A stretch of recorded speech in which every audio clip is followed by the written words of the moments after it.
자, 그러면 분리불안장애부터 들어가기 전에 불안장애 하위 유형을 간단하게 적어드리겠습니다. 불안장애 하위 유형.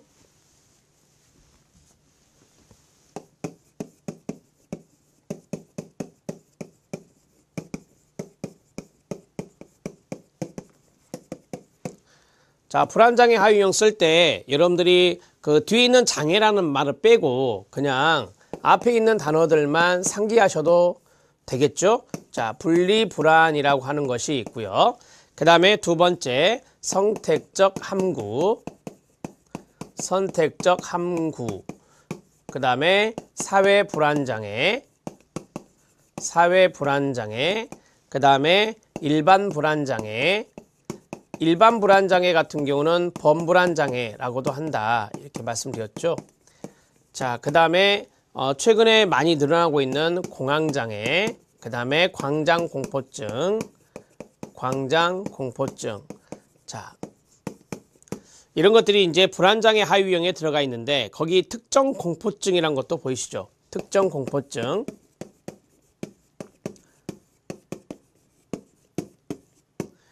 뭐 예를 들어서 뭐 주사 같은 거 이게 날카로운 거 이런 것들을 상당히 무서워하는 사람들이 있어요. 이런 것들이 이제 특정 공포증, 물을 무서워하는 사람들도 있고 이런 것들이 특정 공포증에 해당된다 그래요. 나중에 말씀드리겠습니다. 자, 이 불안장애 하위 유형이 쭉 나와 있는데 이 하위 유형에서 해당 사항이 없는 것은 X를 처리해야 돼요. 여기 안에 강박장애라고 하는 것이 있었다. 근데 이거는 별도로 빠졌다라고 했고 PTSD도 이제 있었는데 별도로 빠졌다라고 했잖아요. 이런 것들이 이제 들어올 수 있는 것이죠. 이렇게 해서 구분하시면 되겠습니다.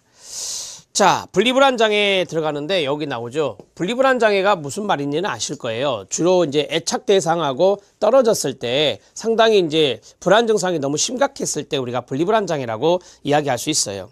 1번 집 또는 애착 대상의 분리에 대한 불안이 발달 수준에 부적절하게 지나친 정도로 나타나며 다음에 세 가지 또는 그 이상 상황에서 드러나게 되는 것입니다.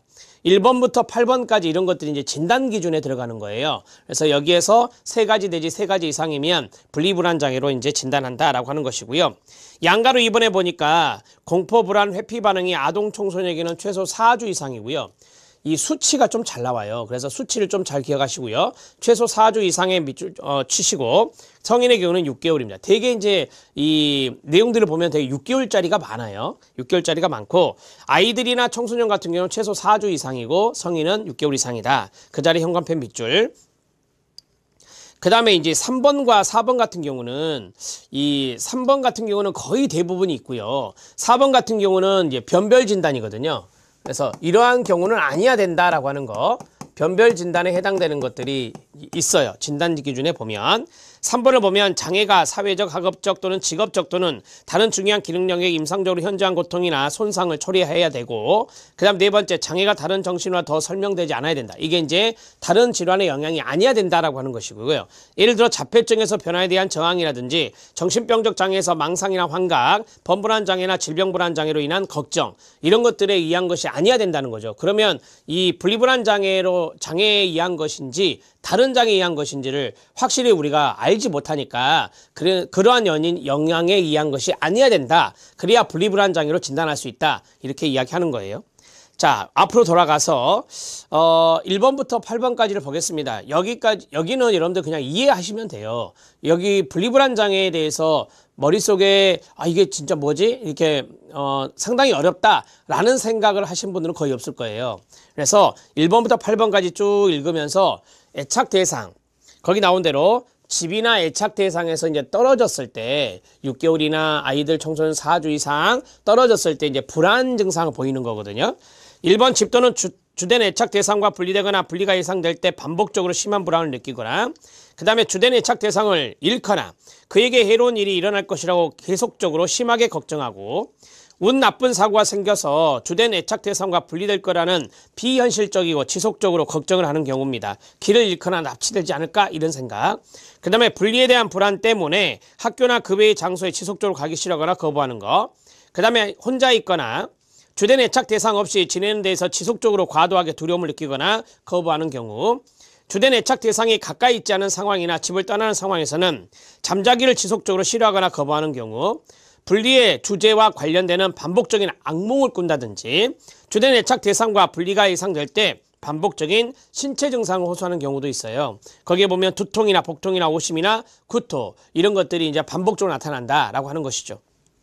이해되셨죠? 자, 여기에서 여러분들이 그 수치가 좀 잘 나온다라고 말씀을 드렸잖아요. 그래서 여기에다가 1번 분리불안장애 진단 기존에 있는데 8가지 내용은 쓰지 않겠습니다. 분리불안장애 같은 경우는 아동이 청소년이 최소 4주 이상이다. 최소 4주 이상이다. 이렇게 정리를 하시고요. 그 다음에 성인의 경우는 6개월 이상이다. 성인의 경우는 6개월 이상이다. 이런 것들을 좀 노트에 놓으시면 도움이 되겠습니다. 자, 이제 2번 선택적 함구증 들어갑니다. 이게 무슨 말인지 아시겠죠? 함구. 입을 이제 말을 않고 이게 딱 다물어 버리는 건데 말하지 않는 건데요. 근데 이제 그게 선택적인 상황에서 나타나는 거예요. 1번에 보면 다른 상황에서는 말을 할 수 있음에도 불구하고 가로 특정한 사회적 상황, 그래서 선택적이란 말이 들어간 거예요. 특정한 사회적 상황에서는 말을 하지 못한다. 말하기가 요구되는 상황 또는 학교 이런 것이죠. 자, 그 다음에 2번 장애가 또 나오잖아요. 장애가 학업적, 직업적, 성취나 사회적 의사소통을 저해하고 장애 기간 적어도 1개월은 지속돼야 합니다. 입학 후 처음 1개월은 포함되지 않는다. 되게 이제 학교 입학을 처음 해가지고 1개월 동안은 말 안 할 수 있잖아요. 그것을 가지고 선택적 함구증이라 하기는 어렵다라고 하는 거예요. 자, 장애 기간 적어도 1개월은 지속돼야 되고 말하지 못하는 이유가 사회생활에서 요구되는 언어에 대한 지식이 없거나 그 언어에 대한 불평과 관계가 없는 것이어야 된다라고 했어요. 뭐 예를 들어서 영어를 못한 사람이 외국 나가서 영어 못할 수 있죠. 1개월 이상 못할 수 있어요. 그런데 그걸 선택적 함구증이라고 말할 수는 없잖아요. 그 다음에 장애가 의사소통장애, 말 더듬기에 의해서 잘 설명되지 않아야 되고 아까 말씀드렸던 변별 진단이요. 자폐 스펙트럼 장애, 조현병 또는 다른 정신증적 장애 기간 중에만 발생되는 것은 아니어야 합니다. 그러니까 다른 정신장애가 있는데 그 정신장애가 있는 기간 중에 말하지 않는 것을 가지고 선택적 함구증이라고 진단 내리기는 어렵다라고 하는 것을 말하는 거예요. 이해되시죠? 자, 두 번째 선택적 함구증. 자, 선택적 함구증 같은 경우는 최소, 거기 나오죠? 적어도 1개월은 지속돼야 된다. 최소 1개월은 지속돼야 된다. 자, 단 입학 후 1개월은 제외예요. 단 학교 입학 후 1개월은 제외합니다. 이렇게 해서 기간을 좀 잘 알아 놓으십시오. 자, 그 다음에 이제 특정 공포증이 있습니다. 아까 제가 뭐 주사바늘 이야기했고 물 이야기했는데 이런 것들이 여기에 들어갈 수 있어요. 특정 공포증입니다. 스페시픽 포비아인데 특정한 동물, 상황, 자연적 환경에 대한 공포증을 말하는 거예요. 그래서 특정 공포증이라고 하는 거예요. 학습 이론은 특정 공포증이 고전적 조건 형성을 비롯하여 대리학습, 정보 전이에 의해서 습득될 수 있다고 보는 거고요. 치료법은 이제 뭐 체계적 중간법이라든지 노출 치료법이라든지 참여적 모방 학습법이라든지 이런 것들을 쓸 수 있습니다. 특정 공포증은 어떤 특정한 대상이나 상황을 두려워하여 피하는 것이 되어 대개 이제 동물, 높은 곳, 그 다음에 천둥, 어둠, 비행, 폐쇄 공간, 특정 음식물 섭취, 피나 상처를 보는 것, 주사를 맞는 것 등등 그 수를 헤아릴 수 없을 정도로 상당히 많습니다. 자, 여기서 중요한 것이 5번이에요. 5번에 체킹해 주세요. 이 특정 공포증은 하위 유형들이 있어요. 첫 번째 현관펜 준비, 동물령의 밑줄, 자연환경령의 밑줄, 혈액주사 손상령의 밑줄, 상황령의 밑줄 쳐주시면 됩니다. 자, 여기 4가지가 있는데요. 그 4가지의 특정 공포증을 이해 위주로 공부하십시오. 자, 동물령이 있습니다. 동물 이야기가 나와야 되겠죠. 시작. 파충류, 쥐, 벌레, 고양이, 개, 곤충에 대한 공포. 이런 거 동물령. 그 다음에 시작. 폭풍, 높은 곳, 물과 같은 자연환경에 대한 공포는 자연환경령. 그 다음에 혈액주사 손상령은 아시겠죠? 피를 보거나 주사를 맞거나 기타 찌르는 검사에 대한 공포입니다. 자, 상황령, 그 자리에 별표. 이 상황령과 자연환경령을 헷갈리시면 안 돼요. 상황령은 공중교통수단이나 터널에 들어갔다든지 다리라든지 엘리베이터라든지 운전 또는 폐쇄된 공간에 대한 공포, 폐쇄공포증이라고 하는 것이 있잖아요. 이런 것들이 여기 상황령에 들어간다라고 보시면 되겠습니다. 자, 자연환경령은 재해 있잖아요. 폭풍이라고 하는 재해, 그 다음에 높은 곳, 그 다음에 물과 같은 자연환경, 이런 것들이 이제 자연환경과 연관성이 있다라고 보시는데, 그 높은 곳은 일종의 산을 생각하시면 돼요. 그래서 이 산에 이제 등반을 했는데 높은 곳까지 올라온 거죠. 그래서 상당히 공포증을 느끼는 경우가 바로 자연환경령에 해당된다, 이렇게 정리하시면 됩니다.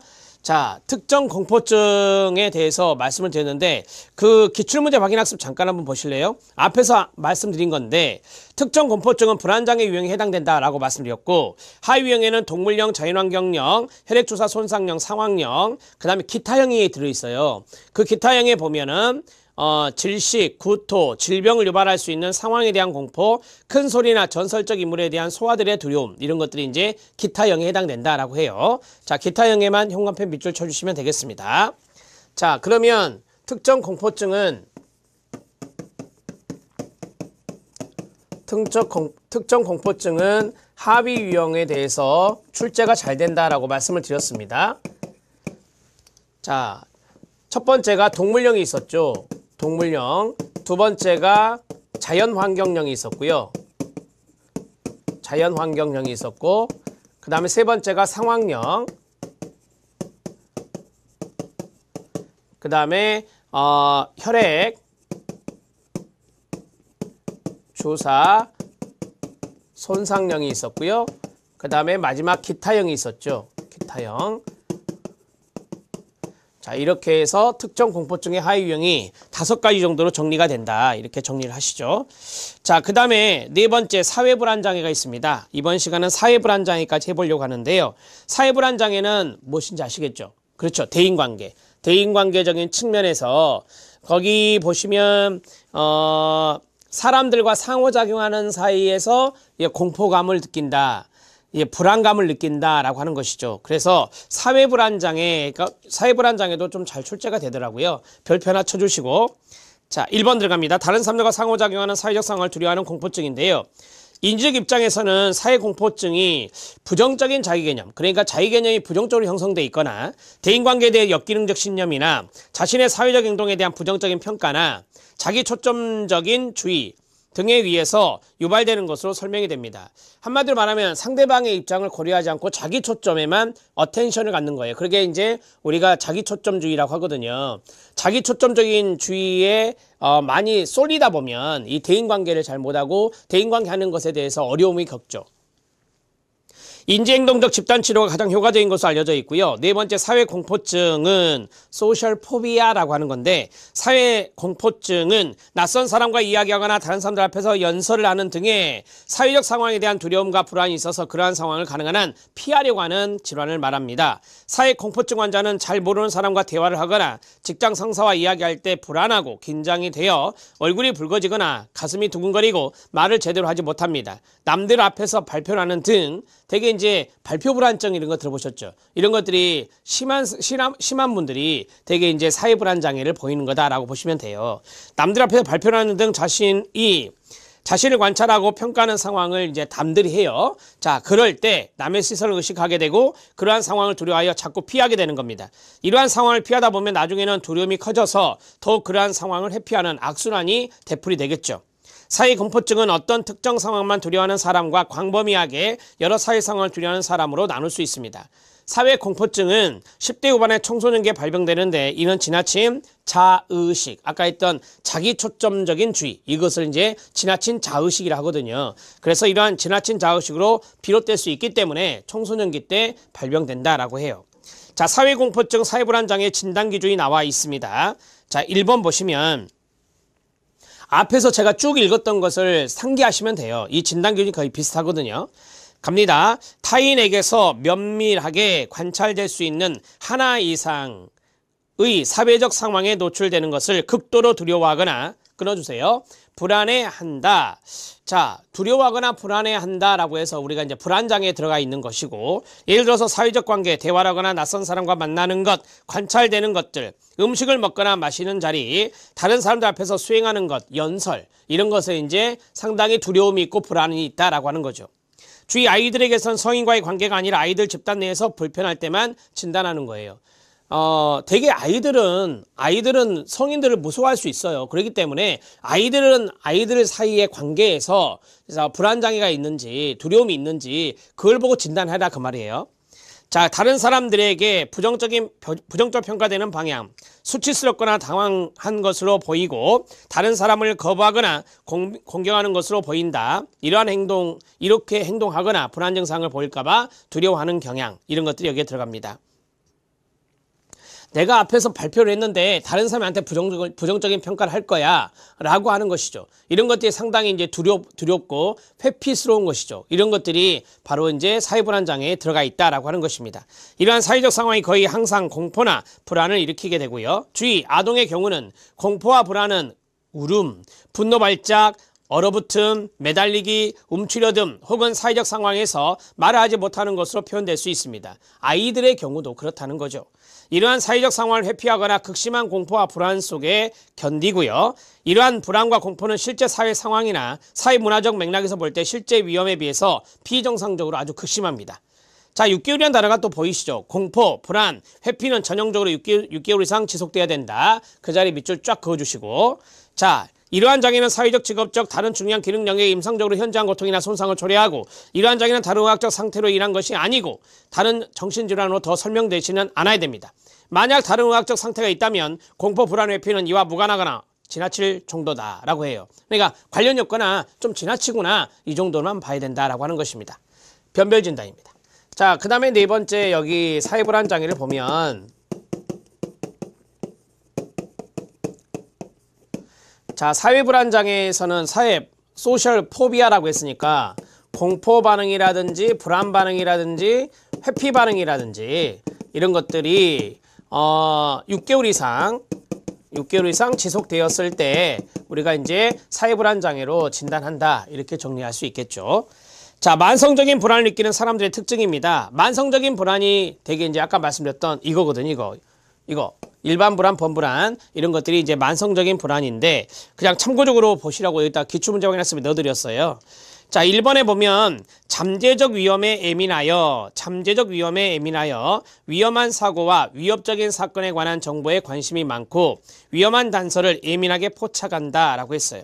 지금 밑줄 친 게 3개 있죠. 이 3가지가 이제 출제가 된 거거든요. 여러분들이 주변에 혹시 만성적인 불안을 갖고 있는 분들이 혹시 있나요? 만성적인 불안은 아주 오래된 거예요, 기간적으로. 그래서 항상 두려움이 있고 불안감이 있는 사람들을 만성적인 불안이 있다라고 하거든요. 그러면은 아직 위험이 닥치지도 않았어요. 잠재적 위험에 상당히 민감해요. 이런 분들은 예민히 한다고요.